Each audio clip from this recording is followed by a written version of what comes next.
All right, welcome to all my audio people. Welcome to all my video people. But you know how we do.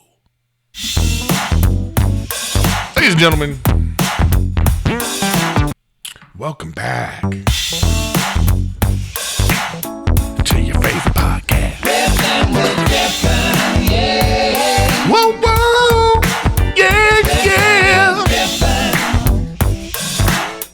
Riffin with Riffin, yeah. Whoa, whoa, whoa. Riffin with Riffin, baby. Riffin with Riffin, baby. What's up, y'all? Welcome back to Riffin with Griffin. It's my birthday stream, birthday live. Appreciate y'all being here. Let's see, today, free agency in the NFL. Heretic, I saw that on a plane. It was great. Plus, they did some casting for Harry Potter. All my thoughts.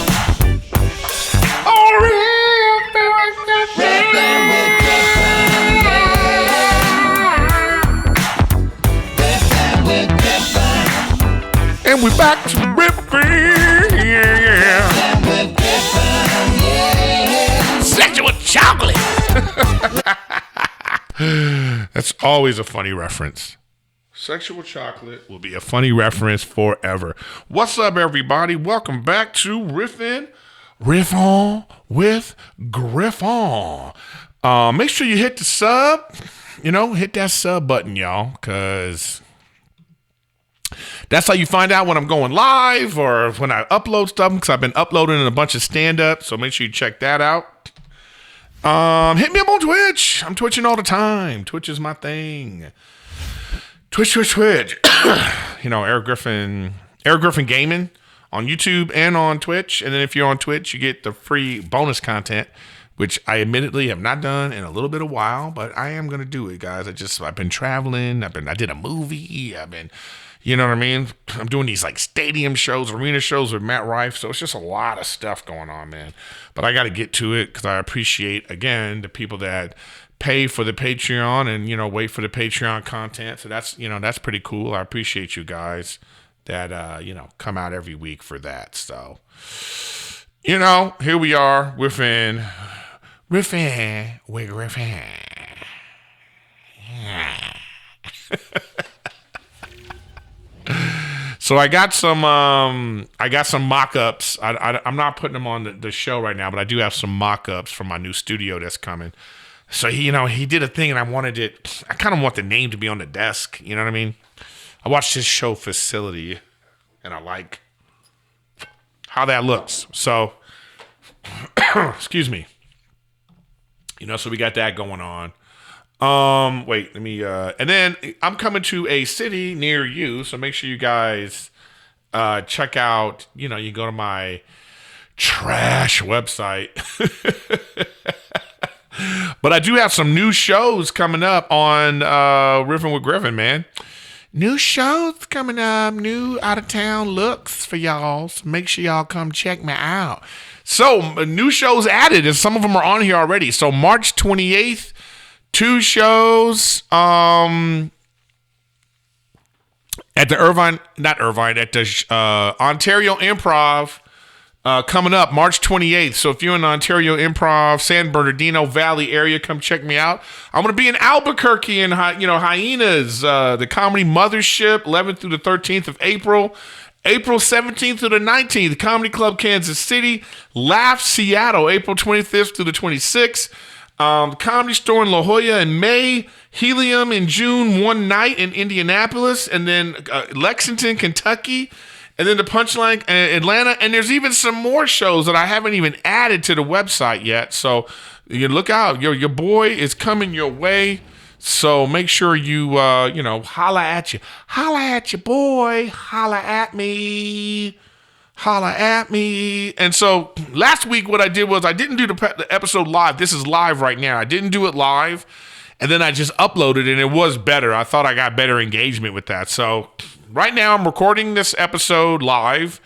And then it's on YouTube right now, but when I finish the episode, especially if you're watching right now and you're like, oh, you caught up late, I'm going to then make this only for members only. If you're a YouTube member, this will stay up. Those only people can see that. And then I'm going to re-upload the episode. Anyways, you get what I'm saying. Reload, do that. So it is what it is. But like I said, guys, today is my birthday. So I appreciate all the birthday wishes. Yeah, man. Shoot. When you're my age for your birthday, you know what you want? I just want stress-free interactions. Let me say that again. And the people that are married, you know what I'm talking about. When you're married and it's your birthday and you over 50, you just want stress-free interactions. Now, what are stress-free interactions? It's like this. Rachel goes, hey, what do you want for your birthday to eat? I just go, just get breakfast burritos. Just get breakfast burrito, You know what I like. I want her to go, okay. And then some breakfast burritos show up. That's stress-free interaction. But as you know, if you married, it's not going to go like that, right? If you married, it's going to be like, oh, okay, so you want breakfast burrito? Okay, so what kind of meat do you want?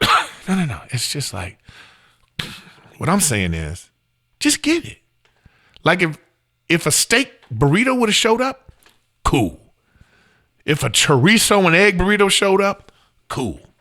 If an eggs and bacon and whatever burrito showed up, cool. Stress-free interaction. But no, it's got to be, what kind of meat do you want? Oh, then she looking at the phone. Oh, what place should I go? Should I go? Oh, you know what? I don't want to go to that place because remember the last time we went to that place? I didn't like it. Should I go to this other place? What do you think about this other place? You think this other place would be good? What do you think about this place? Oh, okay, we'll go to this place. This place is open. Okay, so let's get. So do you want what kind of burrito do you want? You want cheese? Do you want And I'm just like, I just want you to pick the mofo burrito and just bring it to me. That's stress-free interactions. When you're married, it's not your birthday. It's not your birthday. And heaven forbid your birthday falls on the day that your wife is on her period.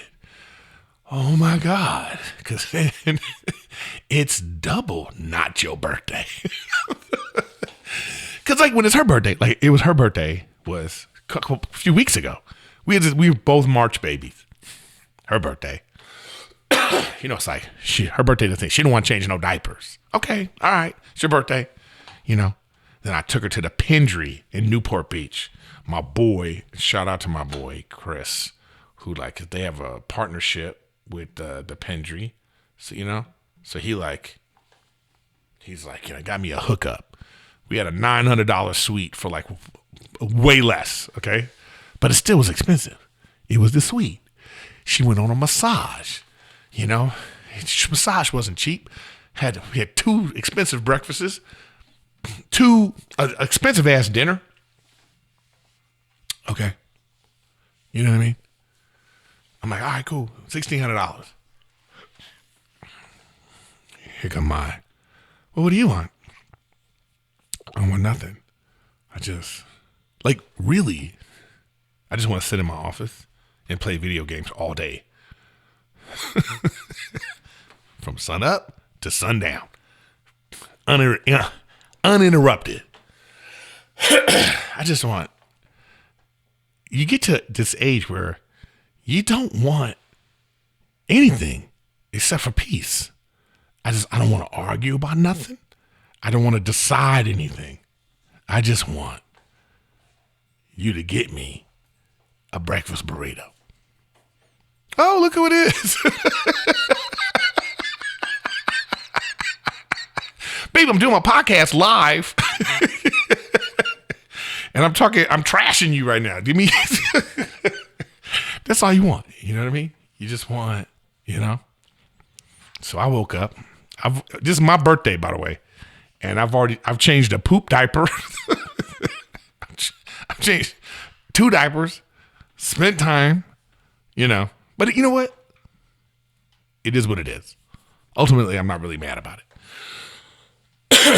But it's just like when you get asked that question, you know what I mean? It's like you get asked that question, and I don't know why wives ask this question, because they don't really care. One, they don't care, and they're not going to really want to hear the answer. And whatever answer you give, it doesn't matter because they have an idea of what it should be. What do you want to do for your birthday? Like, that is the ultimate question that a wife will ask a husband. What do you want to do for your birthday? No matter what you say, it's going to be a slight. So the proper response is, what do you want to do for my birthday? You know what I mean? What do you have planned for my birthday? Because then now it's her birthday. And you know what? You do it. You go. You have fun. Whatever because I remember one year, we weren't married yet, but we went, we had this big birthday date. She had the whole thing planned. We were going to go to a specific restaurant. We did. We went to a couple's massage, and then we we had dinner. It was great. It's like, that's, what she had planned. Is it what I necessarily wanted to do? No. But I could see on her face that she had a good time, and I had a good time. Wait, somebody's still here. What? Oh my God, I'm telling you, she's a trip. She's a trip. So, hey, Wolf. Beautiful also. Oh, and she's beautiful. Oh God. I need to get a lock on the podcast door. you know what I'm saying? Babe, can you close my door and get out of here? You're making the fans uncomfortable. Because I'm not being myself because you're standing there eyeing me. Well, maybe you should be yourself more. Oh my God, here we go, guys. Here we go. But this is what happens. Now you're making me feel uncomfortable. See what I said? This is what I want: stress-free interactions. That's what I want. Okay, so I'm so glad that happened. Okay, you see what just happened right now? She comes in, she's like, oh my God, blah, blah, blah, blah, right? For my birthday, I wanted this. This is how I wanted it to go for my birthday. Oh, hey babe, I'm doing my podcast right now. Can you give me a sec? And then she goes like this, okay, and closes the door. That's the greatest birthday gift you could possibly get from your wife. That's it. She just goes, even better for my birthday, I would have wanted this. She'd come in, I see you're doing your podcast. I'll leave you alone. And then close the door. For my birthday, I wanted her to come in and be like, oh, are you gaming? Oh, okay, babe, enjoy your game. Get them. Close the door. Leave. That's all I wanted for my birthday. I can't get that. If you're a dude, you ain't never going to get that. You're never going to get it. You're never going to get it. Anyways, but I love her to death, and she's been great. You know what I mean? I'm just thinking about it. I mean, when you're young, you guys do what you do. I'm just, all the married dudes in this thing right now, you know what I'm talking about. You know what I mean? The married dudes know what I'm going through. It's just, and the people listening, they feel me. They know what's happening. So anyways, guys, that's what's been going on with me right now. Do I feel older? Am I thankful? I've had, this is probably one of the greatest years of my life. If I had to reflect on what's happening this year, last 2 years, in the last 2.5 years, so I was already with Rachel, so it was great. But the fact that we cemented our relationship, we got married, now we had this great kid. And he is just the joy of my life. Like, I can't even... I've said this before and I'll say it again, and I'll keep saying it so you understand. Every moment I spend with my son, every event, every experience, every thing I do is a moment that I've never had. So I'm trying to cherish every moment. You get what I'm saying? So it's been great. And then I bought a house. And that's why my ass is out here working my ass off real hard, because I got to pay for this house for 30 years. or I got to, get all my money out, pay it off, when I'm retiring or whatever it is. I don't think I can't retire. I'll have to be like the grandfather on a sitcom, which would be great. I want to do that. I want to be like Ben Stiller's dad, What's his name? Oh my God. Ben Stiller's dad, something Stiller. He was on King of Queens. He was on Seinfeld. I want to end my career like that. Get on some hit sitcom as the dad's dad. Grandpa. Whatever. We'll see how it goes. Anyways, let's see what kind of comments we got last week, and then we'll move on to the rest of the episode. Somebody said, Mr. Nobodyland, putting in my vote for Lee Brothers Part 4. We'll see.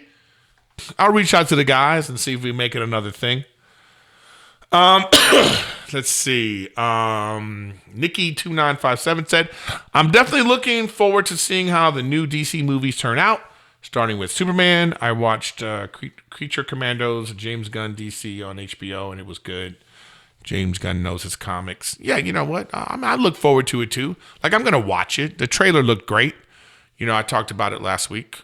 We'll see. You know what I mean? We will see, because I met some of the cast. Well, I casually met somebody. It's not like we were sitting down having a drink, but it was just kind of like, I was like, oh, there's Nicholas Hoult and then the new guy playing Superman. It was great.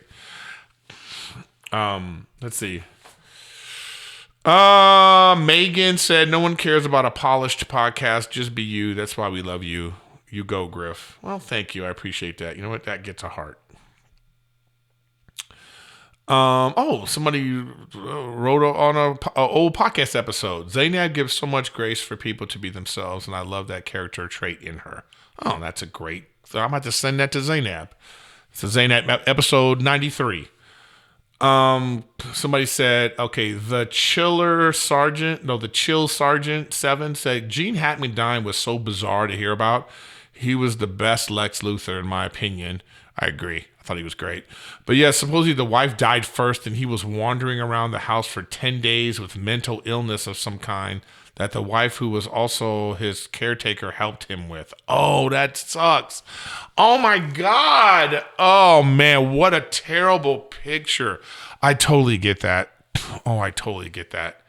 Oh my God, my mom had dementia before she died.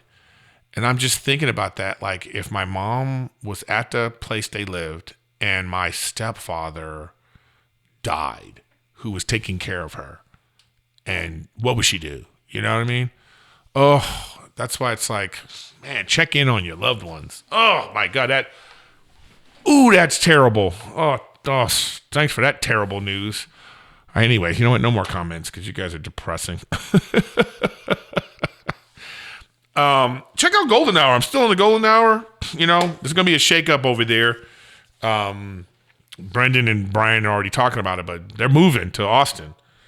So we got to change what we're doing, but we'll see how it comes out. So, check that out over there. I told this story on the Golden Hour, and I guess I should tell them for my loyal Riffin with Griffin fans, because not everybody watches that one, but I'm going to tell you some like nasty stuff that happened to me. This is such a Griffin thing. So I'm on this flight and I'm going to Dallas, and it was like early morning flight, and I had to take 2 flights. No, it wasn't early morning. It was like 4 p.m. But I drank a lot of water. Okay. A long ass flight. I'm tired. Get on another flight. The flight's about to land. I got to go to the bathroom bad. And I don't know if you've ever had that feeling of like where you feel like a balloon is inside you about to like explode. I felt like that. Like it was just pressure everywhere. I felt like I was going to pee myself, and no matter what, and I couldn't stop it. It was that kind of thing. Like I felt like I didn't have control of everything below my belly button. Okay? Because I was like, oh no, I got to get to the bathroom. So I finally get off this plane. Now, as I'm going, because I didn't no check bags, but I have my bag, right? And I call it Uber. Like I call it Uber. I go to the bathroom. I call the Uber. The Uber's on the way. I go to the bathroom. Well, I go, I get to the bathroom, and it's just like I barely make it, and I'm just like, oh. And then like as it was coming out, it was just all this pressure down below, right? It was just the pee coming out, But I think my butthole opened a little bit. That's the most nicest way I can say that, I guess. So anyways, I go out to the curb. Right? The Uber's, I see on the thing that the Uber's like 600 feet away. I see it, I go, all right, the Uber's coming. I go, wait a minute, I feel squishy. Like, I said to myself, did I shit myself? Did I? And I go, let me check. So I stick my finger in my pants, and then I feel it. And I'm like, oh no. And now I have a shitty finger. Uber. So now I'm like, oh God, I don't have a napkin. Right? So I open the Uber. And I get inside the Uber, and I'm like sitting like, I'm leaning like this, I roll the window down. I look in my bag. Thank God I had one of those wipes from the plane. They have like one of those like disinfectant, like, because if you want to wipe down your area, they give you one of these. So I grab that real quick, open it up. I open the window, guy starts going, I'm wiping my finger off. Okay, so I'm like, okay, thank God I had one of those. I asked him to say, hey, you got any hand sanitizer? He's like, no, man, And then he's like, are you okay? Because I'm weird. It's nighttime. I roll the window down. I'm sitting all weird. I was like, you know what? I'm not feeling well. I'm just going to have the window because, I look on the thing and it's like 20-minute drive to the hotel. And I know it's funky in here because of me. Right? And this guy, I notice he starts to pick up the pace too. You know what I'm saying? It's like GTA 6. He's like, It's just like you can't feel any more old or fat than when this happens. I get to my, then I'm checking in. I was like, can you just give me my key, bitch? You know what I mean? Get my key, go upstairs, and I just, destroyed that shower. You know what I mean? Just a muddy river. So, anywho, that was my weekend. So let's just get into what a terrible thing to talk about, right? So, anyways, NFL free agency, guys. NFL free agency is strong. Like the NFL it really is the greatest show in sports because it's like all year round there's something fun to talk about. But here's the thing: the salary cap's going up and all that, and then they keep one-upping each other in terms of if you're the highest paid receiver, like Justin Jefferson is the highest paid receiver, right? And then, but now the next guy up is Jamar Chase, and so then you have the quarterback market and you have the non-quarterback market, obviously. So, at the time, Justin Jefferson last year signed a deal, something like $35 million. He became the highest paid non-quarterback. So then you have these other guys who are up for contracts, like Jamar Chase tried to get his money last year.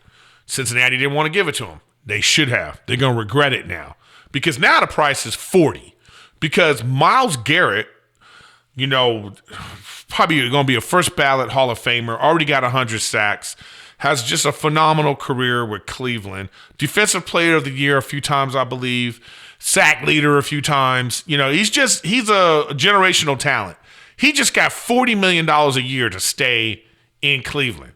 So now these other teams are like, damn it.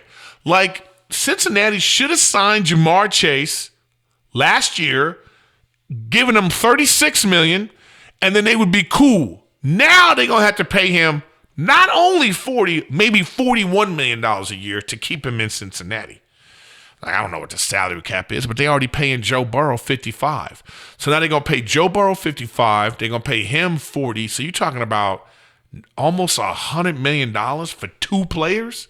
Like, no matter what the salary cap is of a roster that has 51 people, I believe NFL has the roster it has, that's a lot. You know what I mean? Like, that is just, it's a lot, man. So, cut to now all these big-time free agents who are available. Now, Micah Parsons is one of them. He's one that's up for a contract. I think Dallas should have paid him last year.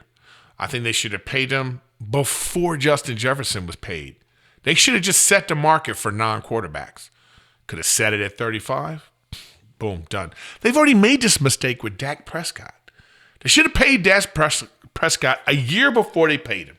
They could have got him for $32 million, something like that. Because they waited, he got top of the market, 40-something million at the time. Now, it happened again this time. They didn't pay him. Then all these people got paid. Tua, Trevor Lawrence. All these people got $55 million. Jordan Love. And so Dak's like, well, hold on a second. I was second in MVP voting. I've won 12 games in a row. I've been here. I'm a perennial All-Pro. What we doing? So now they had to pay him $60 million. So they paid him $60. They did the same thing with CeeDee Lamb. They waited and waited and waited and waited and waited. And then somebody else made some money. Then CeeDee Lamb's like, so as soon as CeeDee Lamb saw Justin Jefferson's like, no, I'm your number one receiver. Number one receivers with my skill level, we getting over 30. So now they had to pay him 30-something million dollars a year. So now you got Dak Prescott and CeeDee Lamb. Now, Micah Parsons, who they should have paid already, he's going to be like, well, we starting at 40 now. Myles Garrett, I saw one of my favorite programs, First Things First. They were showing a comparison. Or was it First Things First? But I love that show, and I also love the facility. But one of those shows was showing a comparison of Micah Parsons' first 5 years in the league and Myles Garrett's first 5 years in the league. Micah Parsons his stats are so much better. That just tells you how great Micah Parsons is, okay? So that's what that was, right? But this is my question to everybody. How the hell is the Dallas Cowboys going to pay Dak Prescott $60 million, CeeDee Lamb $35, and Micah Parsons $40? So you're talking about almost $135 million for 3 players. And, you're talking, they don't have a number 2 receiver. They don't have a elite starting running back. They don't have, now they need help on the defensive line. Now they need help. I mean, they need help in so many areas. There's not that much money to go around. If you're giving all the money to 3 players, a majority of it. I don't know how they're going to do this. I don't know how they're going to do it. The question, too, is, should they trade Micah Parsons? Like, do you trade him? You're giving all your money to Dak, which to me was a huge mistake. Maybe you trade him. But it's like, you were talking about a generational talent, right? But think of what you can get for him. You find a garbage team that's going to be garbage for 2-3 years, so you're going to get a bunch of first-round draft picks. Because what if they trade? Let's say they trade him. And this is what I would do. This is just my suggestion. I'd trade Micah Parsons to a team, and I wouldn't get next year's number 1. I would get the following year's number one picks. Like a few number 1 picks and a few of their good whatever players you can get. So you can build in the draft, not next year, but the year after when Dak's contract is done. Because when Dak's $60 million a year shit is done, you got to get rid of him. You got to reset, start over. So then you'll build the team around CeeDee Lamb and whoever else you get. I just don't know. I don't know. People love talking about the Dallas Cowboys. They're like America's team. They're America's favorite team to talk about. You know what I mean? Which I think is great, but at the same time, it's like, with the salary cap, I just don't think there's enough money to go around. And then the quarterback market is crazy right now, too. Daniel Jones went to Indianapolis. So that young kid who they just stunted that kid's growth. You knew he was going to be an issue and he was going to take time to develop. And it's just been like, he's in and out of the lineup. They benched him for Joe Flacco. Joe Flacco was trash. They brought him back. Now they signed Daniel Jones. I don't know what's going on in Indy, And then Russell Wilson, he has no destination. So he's either going to end up in Cleveland or in New York. I don't know what's better. Seems like Cleveland's a better team because they have a better defense. But New York's got that kid Neighbors and that other receiver. As a quarterback, you're in a bigger market, Maybe you go to New York. You know, you end your career in New York, and you know they bring in a new quarterback that you're going to mentor, and you just end your career like that. But I think if you're trying to win, you're trying to really do something. I don't think New York's to play for, you know. And then we're still talking. And then, like, you know, Sam Darnold, poor guy. 2 bad games. He cost him probably $80 million. Probably that he could have got extra on his contract from Minnesota. Sucks. You know? It really sucks. Damn. So now he's in Seattle. Something like 30-something million a year. But Seattle got nothing. They just traded all their receivers. I don't know what's Sam Darnold going to do in Seattle except make money. But, you know, hey, you know what? He had a rough start to his career. He had a great season last year. And because of that, regardless of the end, it still got him paid. And then the last one in free agency is, you know, again, Aaron Rodgers. Aaron Rodgers, oh, my God. It's like at some point we just got to go, Aaron is done. But who knows? He's coming off the Achilles. He started to look better towards the end of the year. We'll see where he goes. He's either going to go to excuse me. He's either going to go to Pittsburgh.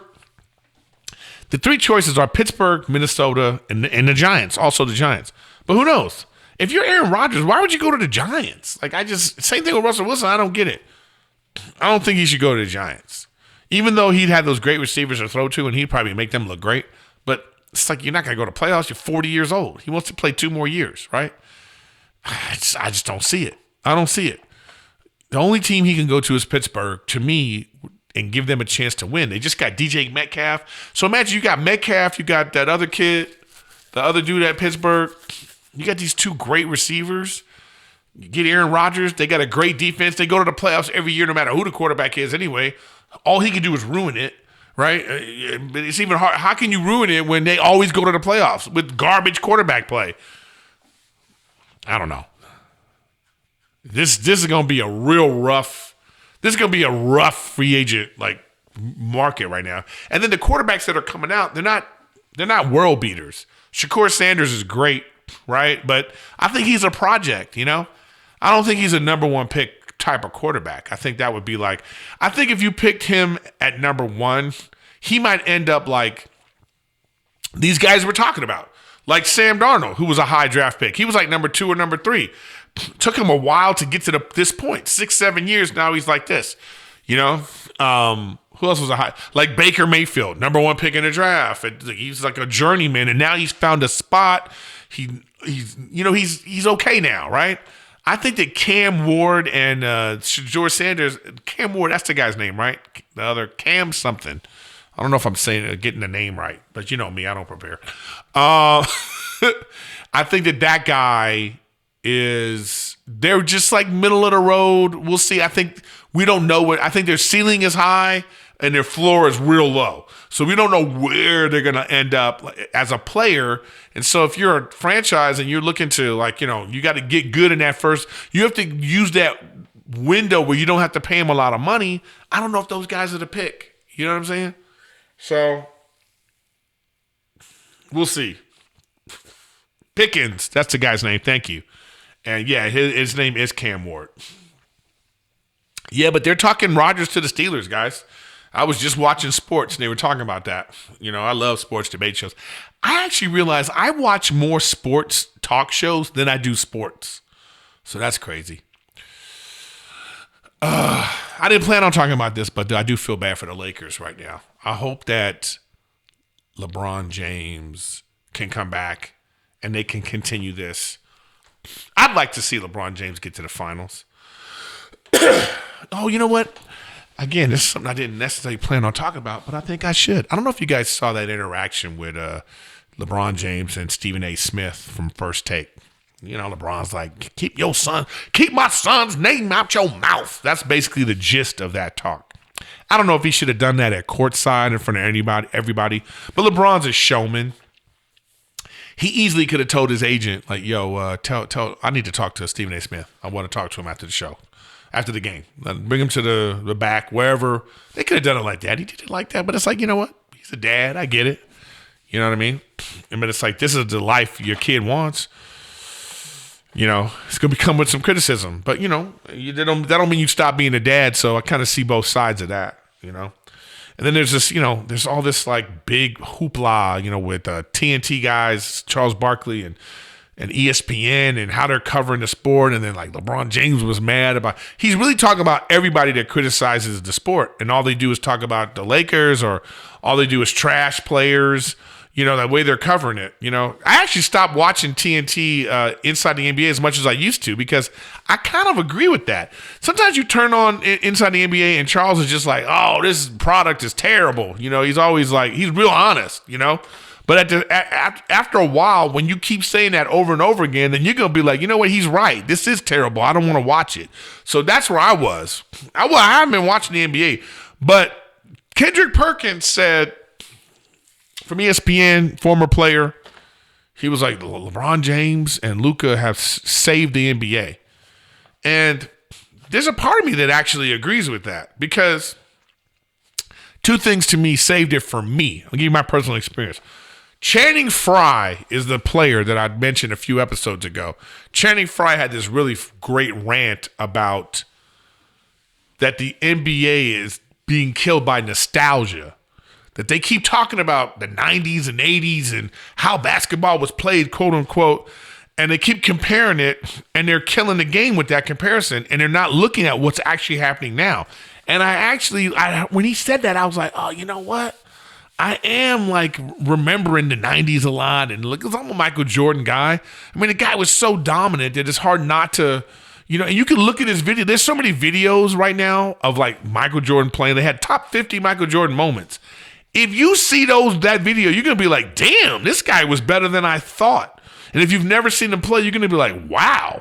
I mean, it's just, the guy was incredible, right? But what's happening in the league now is incredible too. There's a lot of great stories. There's a lot of great players. And then when this Luka trade happened, I was like, you know what? Let me check back in with the NBA and see what's going on. And I'm actually enjoying it again. I mean, it's a lot of, and I'm glad that I feel that way, because I want Wolf to be interested in basketball. You know what I mean? So I got to be interested in it. I can't fake the funk. So I'm kind of on both sides. I agree with LeBron, because they asked LeBron a few weeks ago, like, about the face of the league, why some players don't want to be the face of the league. And he was like, why would you want to be the face of the league? Because the way the league is being covered, all you do is get trashed. And I was like, I agree with that. He's right. They need to stop doing that. Here's my thing too, man. This is my thing about sports journalism, okay? It's not journalism, man. They shouldn't, like, sports talk shows and pundits and Sports Center and all those kinds of shows, debate shows and everything, they need the sport to be flourishing so they can have a job. They're not like journalists in the way that, like, it shouldn't be this gotcha journalism type vibe. These people are more like waiters at a restaurant. You sit down, maybe you sit down and you ask the waiter, you go, hey, how's the soup today? I need the waiter to be honest about that. Yeah, soup, it's been better. The soup's been better, but let me recommend something else. It's not, imagine a waiter, you walk in a restaurant, you sit down, and the waiter's like, this restaurant sucks. You should not eat here. Then they close the restaurant down because people keep saying that and talking about that. Now you don't have a job. Now as a waiter, you don't have a job. Because there's only 4 restaurants. You know what I mean? So, I don't know. So there's part of me that agrees with what LeBron's saying about how the game is being covered. And as you watch TNT and you see like Charles and they were trashing it way too much. Okay. And then at the same time, I also agree with Charles Barkley, who was trashing ESPN, talking about all y'all guys talk about is the Lakers and the Warriors and the Jordan LeBron debate. It's like, there's so many other great stories. And I agree with that. There's so many, like the Cleveland Cavaliers are doing great. Oklahoma City Thunder are doing great. Jokic as a player is still on top of his game. There's a lot of great stuff happening around the league. Houston's a great story. The Pistons are good. The Pistons? What? Houston is good.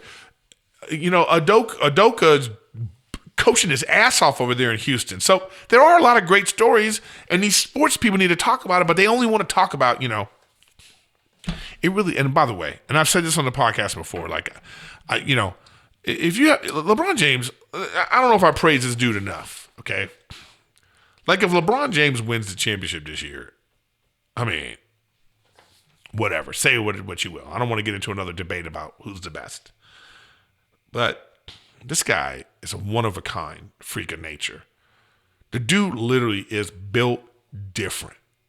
Different. When you say, when people use that phrase, built different, they talk about LeBron James. The dude's 40, and he's a top player. It says two things to me. One, the rest of the league, like these young bucks, how you letting this old man be better than you? And at the same time, wow, LeBron for still being able to do it. So I hope that he heals from this injury and we have this great playoff run, because I think it will revitalize the NBA. And I don't know what the league's going to do. I mean, it's just like when Jordan left, too.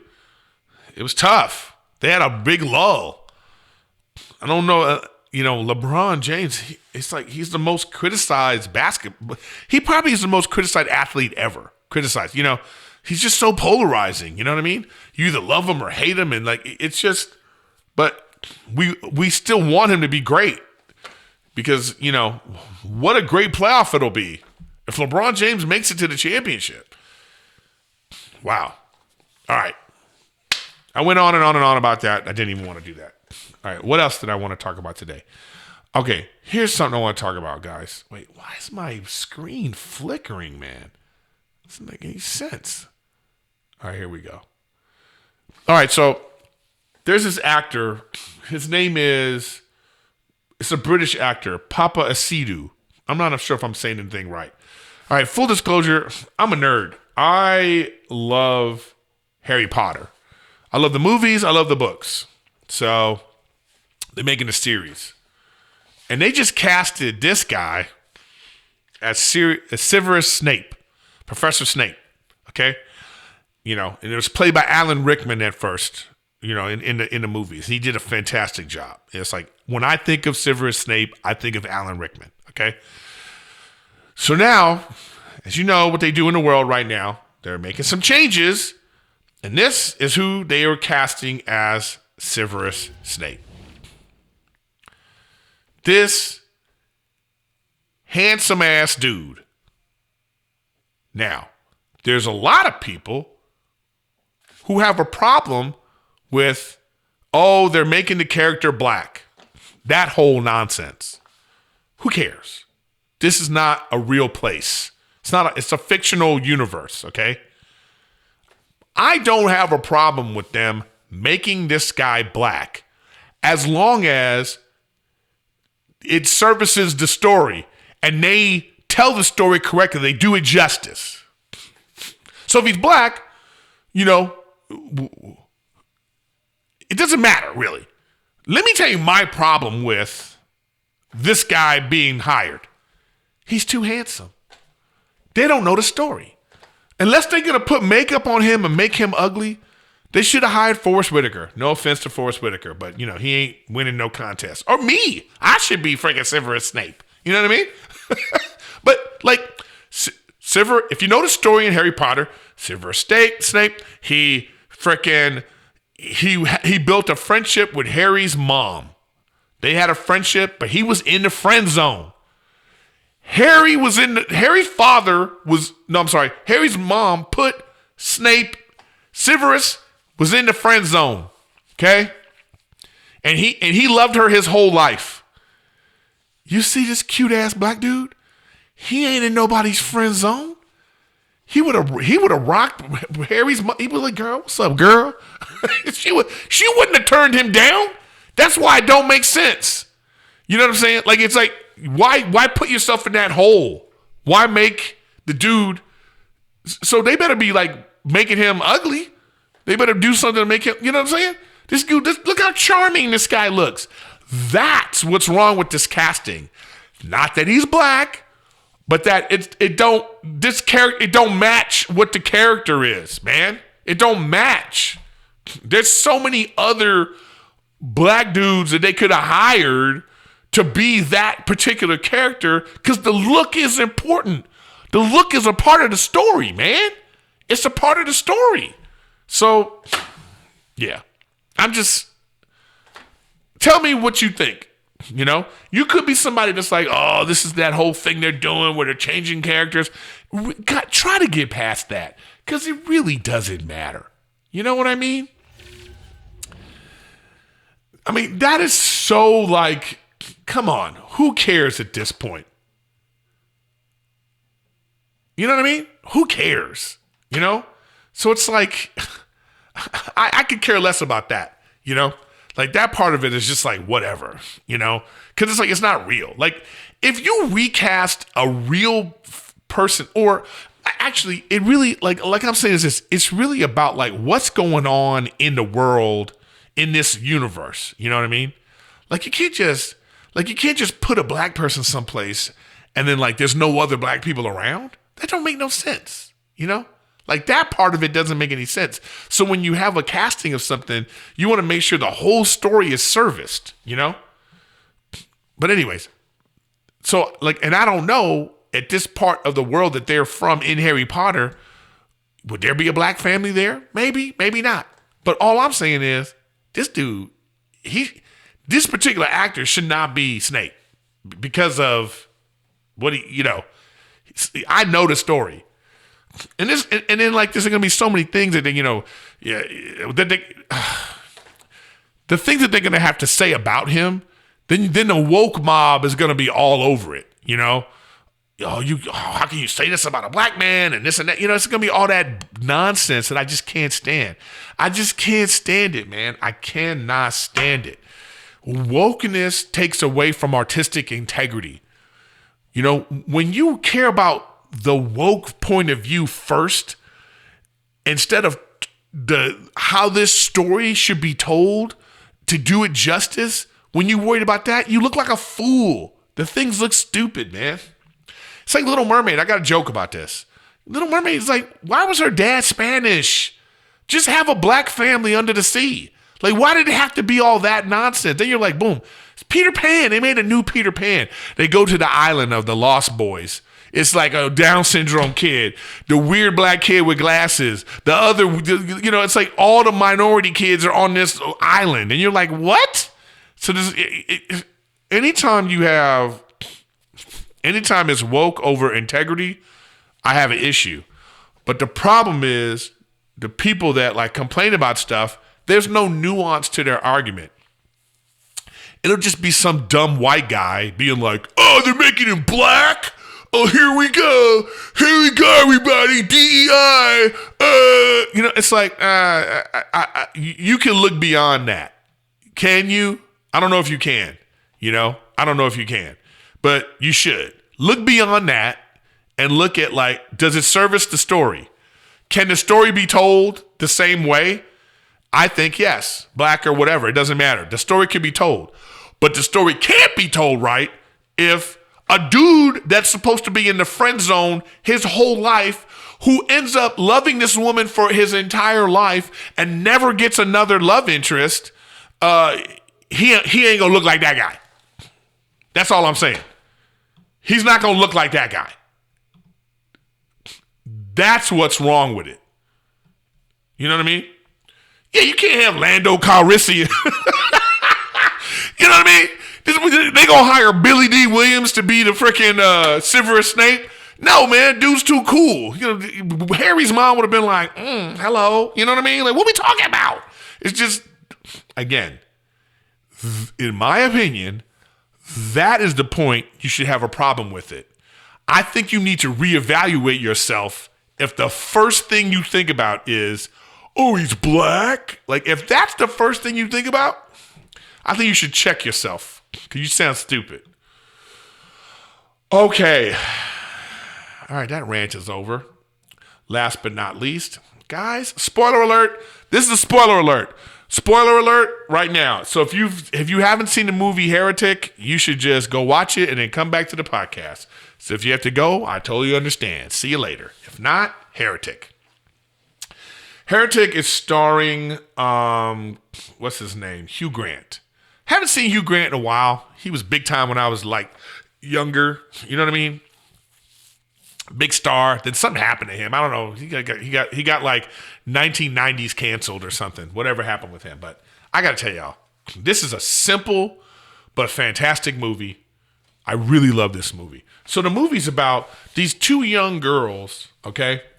Wait. Let me go to the page so you guys can see the people that are watching. I'll just show you the IMDb page real quick. Boom. Yeah, there he is. Okay. You know, it stars Hugh Grant, Sophie Thatcher, and Chloe East. There's really, if I think about it, there's really only 3. Wow. There's like 6 people in this movie, if I think about it, in the cast. Like main cast members. It's him, the 2 girls, the guy that comes looking for them, and then the creepy girls, which and they all look the same because of like the makeup and whatever they did, right? Okay, so this movie's about, all right, so these 2 young girls, they're in a Mormon church, I believe, you know, and they're doing house visits where they're trying to convince people to join the church, you know. They have this faith, their sister so-and-so, sister so-and-so. The movie opens up with a great monologue, not monologue, but conversation between the 2 women, you know. And you kind of get a sense of like what kind of movie this is going to be. So I thought, you could see the writing's good, you know, so you can see it's going to be sort of like a psychological like movie. So then these 2 women, you know, they go to this guy, this house out in the wilderness sort of thing, you know, this kind of creepy looking house to try to convince this guy who had requested them to come, you know. So they ride their bikes and, you know, they go and they knock on the door, you know, and the guy's there and he's like, hello. And he's very charming. Hugh Grant's super charming at first. And he's having sort of like, like a theological debate with these women about religion. And what I like about this movie is it is a slow burn. And Hugh Grant goes like, you know, from sort of like, all right, hey, I'm interested, to like, I don't know, just creepy, very, very slow. It's kind of like that. The thing about if you put frogs in water and you turn on the heat slowly, they will boil to death. After a while, they don't realize it's getting hot. They won't jump out. That's what was happening in this movie. I felt like it was like, oh, you're watching. And I was like, oh, wait a minute, this guy's creepy as hell. And then in the end, you see exactly how creepy he was. So he's playing a game with these girls about, you know, it's crazy. You know, they're Mormons, so they're like, hey, listen, we actually can't be in the same room with you without a woman in here with us. You know, is your wife here? You know, he's like, you know, my wife, let me go get her. She's baking pie for y'all. You know, he goes into the other room and, you know, they're kind of cool about it. He comes back, you know, my wife, she's getting the pie, whatever. You know, and then it just slowly gets creepy because he's like, it's blueberry pie. You know, that he leaves after the 4th time he leaves the room. The girl looks at the candle. There's a candle burning, and she turns it around, and it's a blueberry pie candle. That's the smell they were smelling, you know. And then it's just like, obviously he's just a maniac. Okay, he's a maniac. And what he was doing in this house was crazy. When you see this underground layer where he was keeping people, it was so like, it just, you know, I don't know if the ending swung it home, but the journey to Creepville was enough to keep my interest. You know what I mean? It was enough to keep my interest where I was like, whoa, this is. So I gotta put my review up on Letterboxd, and you can catch me on Letterboxd too, guys. Make sure you catch me on Letterboxd. I love putting reviews on Letterboxd. But yes, I do highly recommend Heretic. Check that out. Great movie. All right, guys. It's like I say, it's my birthday, so I got more birthday activities to do, which is going to be playing video games. But I'm coming to a city near you, so make sure you check me out. You can go to ericgriffin.com. March 28th, I'm coming to the Ontario Improv, 2 shows. I'll be in April, I'll be in Albuquerque. I'll be in Austin at the Mothership. I'll be in Kansas City. I'll be in Seattle. In May, I'm in La Jolla Comedy Store. In June, I'm going to be at Helium one night on the 4th. And the 5th through the 7th, I'll be in Kentucky. Then the Punchline in Atlanta in July. And I actually have some more dates mixed in there that I haven't put on the site yet. So, you know, make sure you guys, you know, keep looking out, you know, because I'm coming to a city near you. I appreciate you for being a part of the show and all that. And by the way, like I say right now, if you are if you're watching the show now, you didn't start live with me, you're about to get cut off. Actually, I'll probably wait like 10 minutes and then I'll cut this off. And then I'm gonna re-upload the episode because when you for some reason YouTube does a weird thing that they're not pushing out the lives. You know what I mean? But if you're a YouTube member, this one will still be up. But for everybody else, you'll have to rewatch or whatever you want to do. It'd be great if you did rewatch, guys. Everybody that's watching live, I would love for you to just turn it on again and so I can get the views. But thanks a lot. Vancouver, I don't know. We'll see. I'll see if Vancouver's coming soon. But you guys have been absolutely fabulous. I appreciate you. And I'll see you next week.